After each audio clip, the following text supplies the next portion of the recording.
2, 1, blast off. It's the Unrefined Jagoff Podcast, coming to tell you a story. Oh yeah!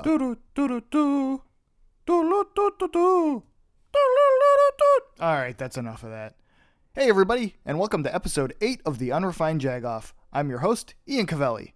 If you're new to the show, what's wrong with you? Listen to the first 7 episodes 7 times. Anyway, the podcast is a collection of my stories, quotes, ideas, incoherent ramblings, or whatever else I feel like talking about.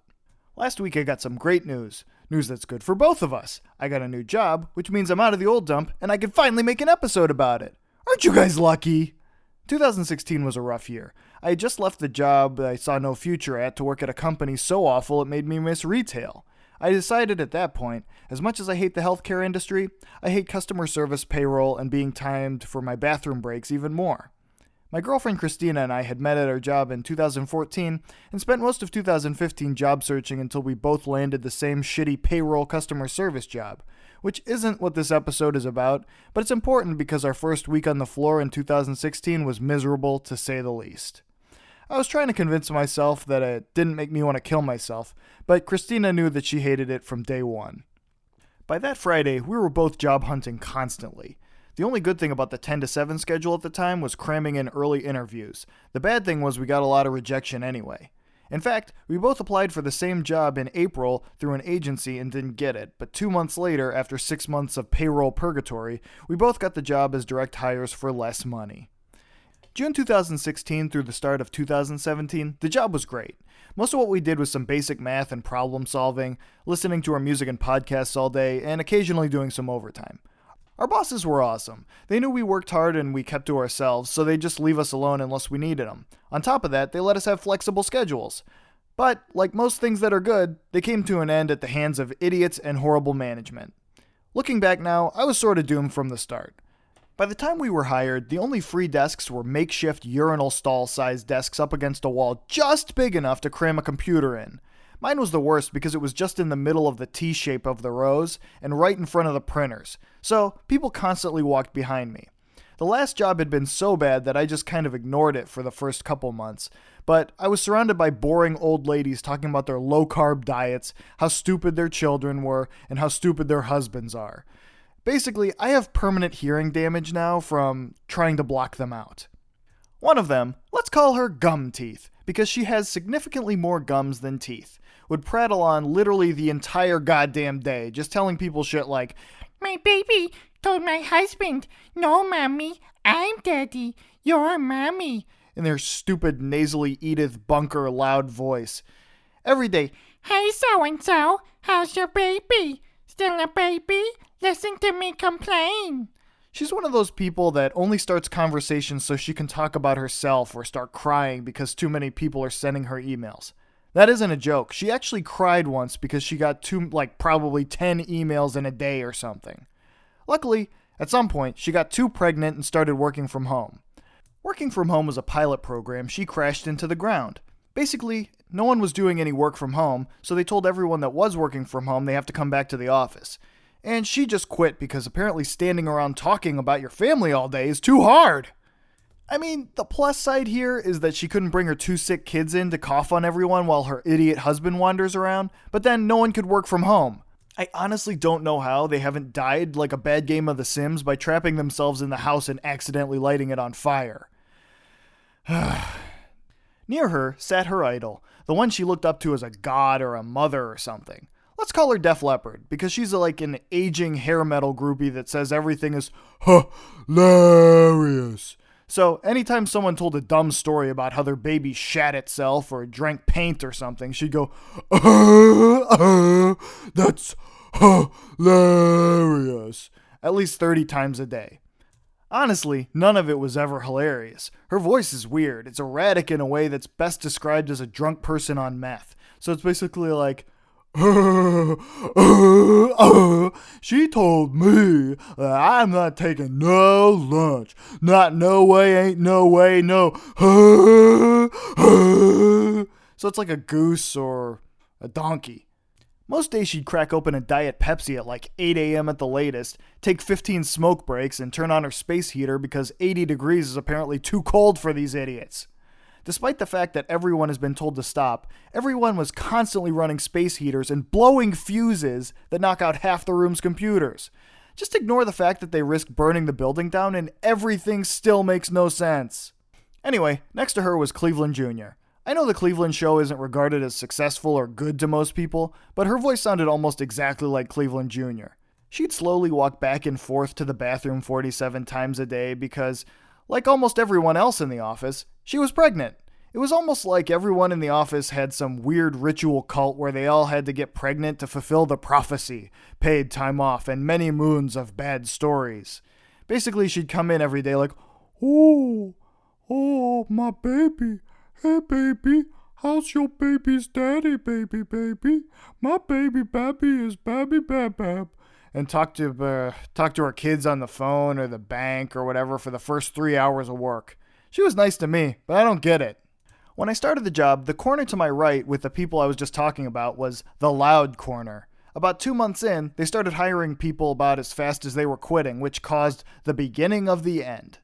After a while, the entire room was just full of stupid people talking about stupid things all the time. The first idiot they hired to ruin things was basically a giant dollop of rancid mayonnaise that looked like Chris Farley in a wig, but not as attractive. We called her Egg because she ate very fragrant hard-boiled eggs at her desk every day. Her voice was like a more annoying and loud impression of Louis Anderson. She would tend to make really long phone calls to her dad or son from her desk phone that were usually like, "Hey, Dad, did Grandpa pick up Joey Jimmy from soccer football camp? Trisket, hey, Trisket, call Grandpa. Grandpa!" And anytime she didn't spend on the phone, she spent telling people carbs are bad while eating a salad from Portillo's with more fat in it than a cheeseburger. And if you're wondering, why would she never shut up about her stupid diet? Well, it's for her unnecessary gastric bypass surgery, of course. Obviously, she took off time to get the surgery right during the worst part of the year and didn't even really need the surgery. In fact, she ended up making her colon collapse or something really fucking gross, because apparently that's worth it to wear a bikini, because, surprise, surprise, surgery isn't magic! But you can't really expect someone to understand that when they regularly say things like, "No, Grandpa, we don't got none," and other double negatives. Next came her best friend, the rat's nest. Her first day, they walked her around to meet the office, and I got a bad first impression. She was wearing fake glasses and wouldn't even look at me or pay attention while they introduced her, and right off the bat she was complaining about things. Over time, she wouldn't brush or comb her hair, so some days it looked like she came in from a windstorm after a tumbleweed got stuck in her hair and someone jizzed on the back of her head. Turns out she also doesn't wear socks, so one day she took off her boots and it smelled like rotten garbage from 4 desks away. Her work ethic was terrible. She'd do maybe 1% of the work expected of us. She had 0 manners and would yell at food delivery people on the phone constantly while saying she's gonna die from her diabetes if she doesn't get her calzone. I overheard her saying once that they treat her like a Hebrew slave with her workload, which is really odd, specific, and inaccurate comparison. The rat and the egg spent so much time complaining about work, but I never actually saw them do any work, and I had to complain to management, who basically did nothing. Except, then they complained about someone telling them to quiet down, and one lady said, "Some people have too much time on their hands." Really, lady? Because I'm not the one talking for 8 hours a day about my fucking low-carb egg salad mayo energy drinks all day. They're a trio, though, and their third friend, the frog, didn't like me very much. She just looks like a frog right before it croaks. One time, she fell asleep under her desk and all her friends took pictures of her for Facebook and laughed at her. Another time, on the way into work, I was right behind her and she looked at Christina and I and let the door slam in my face. The best is that recently her and her friend got in a fight over something at work, and that somehow escalated to her friend threatening to kill her if she doesn't give her money or something. I don't know, but they called the cops on her friend and now her friend's fired. Their supervisor, now team lead because she was demoted, is no better. Usually when she'd come back to address the noise complaints, she'd actually make it worse. She once came back there and started audibly sniffing around and said, "I smell chicken. Brown's chicken." like some sort of monster from a movie that knows all its victims by smell. Now's probably a good time to take one of those things us people in the business call a break. The Unrefined Jagoff is brought to you by Ian Cavelli. That's me! For free! Kinda. I pay for hosting and I don't have any sponsors, which, I know, it's hard to believe no one has handed me a metric ton of gold or like anything at all. But hey, why let some corporate dork be the first to give me money? You can! You could give me all your money! Tell your friends, family, pet alligator, and the lingering ghost of Edgar Allan Poe about my podcast and share, rate, and subscribe wherever you get your podcasts from. Also, go on bandcamp.com and listen to Satan's Basement, The Astronaut King, DJ Fartbot, and even Tropical Pine Fruits. And give me like $250,000. I don't care. Just don't be a ding-dong. Rate, subscribe, and share. And follow at Unrefined Jagoff on Twitter, Instagram, Tumblr, and Facebook. Back to the show! Aside from my tiny desk and all the idiots, I didn't mind the job itself at the time. My manager was great, supervisor was really nice, and everyone on my team was good. Then, Skeleton Whore stepped in.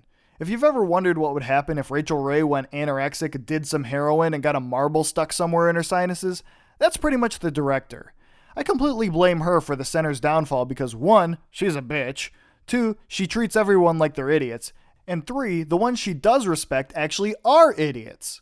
Every time she called a meeting, I ended up pissed off. And not only because she'd walk to the farthest end of a room full of cubicles and expect everyone to hear her.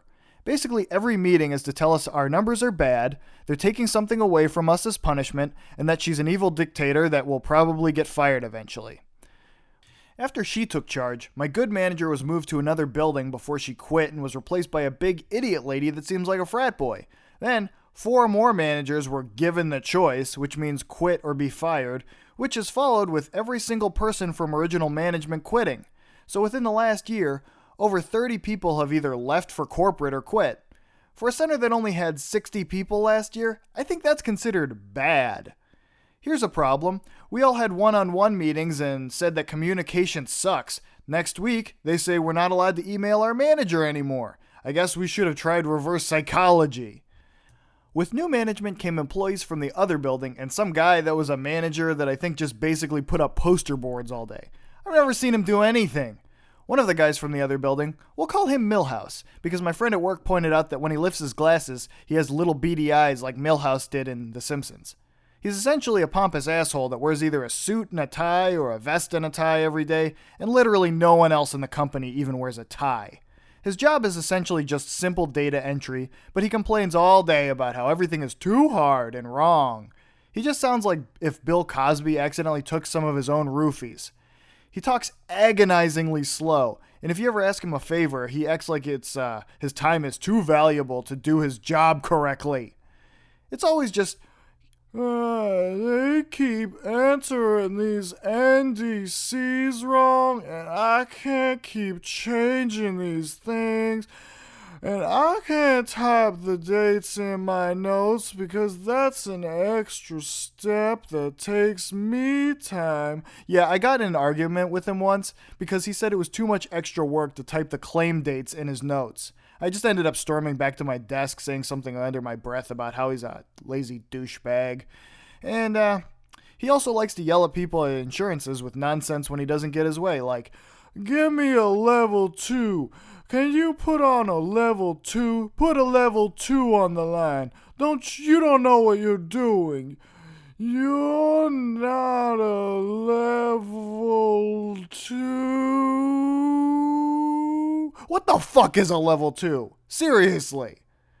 Anyway, his best friend is this guy that we ended up calling Man Baby because he dresses like a kid wearing his dad's clothes and has a weirdly high-pitched monotone voice. Most of the time when he'd talk, I'd just zone out and nod or laugh when he'd smile, and I'd just wait for him to walk away. All I could ever hear was, ah, da, ah, for like 15 minutes, and I'm just like, dude, I just wanted to know why all your numbers are wrong.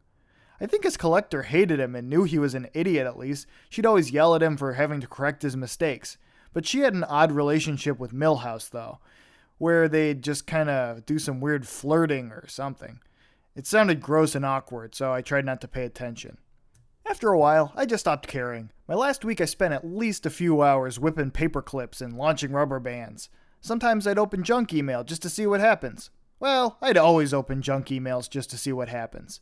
One more thing people need to understand about healthcare is that all the technology we use is outdated by at least 30 years. The printers we print claims on are old-ass invoice printers that constantly sound like a squealing pig, especially when idiots print to the wrong printer, which is all the time. Screech!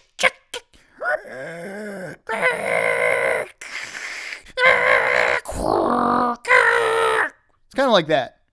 So, needless to say, for the last 6 months, I was taking 20-minute dumps like 3 times a day just to get away from everything. My second to last day, they had some dumbass meeting about pay rates that pissed me off, so I just stood up, walked out of the room, and pooped for 20 minutes. Then I went to get a cup of tea until they stopped talking. I don't have to put up with that shit anymore. There's no reason in getting pissed off. I left just in time, honestly. We were switching to a new, impossible-to-use computer system. They were moving into a new building the day I left, and they don't have free coffee anymore. Also, Christina had left and found a new job, so I was pretty motivated to get out. Well, that's enough bitter resentment for one episode, so that's it for this episode of the Unrefined Jagoff. Tune in next time for more Jagoffery. Rate, subscribe, and share with your friends. Share with your family. Share with your cousin Rodney. Share with the guy I used to sit across from at work that looked like Puerto Rican Rodney Dangerfield. Share with a dog. Share with your Uncle Rodney. Also, follow me on Instagram, Twitter, Tumblr, and Facebook. As always, I'm your host, Ian Cavelli. All writing, recording, and production is done by myself in my bedroom studio. Music by Satan's Basement. Remember to support the arts, humanities, public media, your local comic book store, and of course, each other. Don't be dicks to each other, show empathy, and be a good person where it counts. Well, that's a wrap. Get out of here before I call the cops. Or give you the plops. Bye, slops!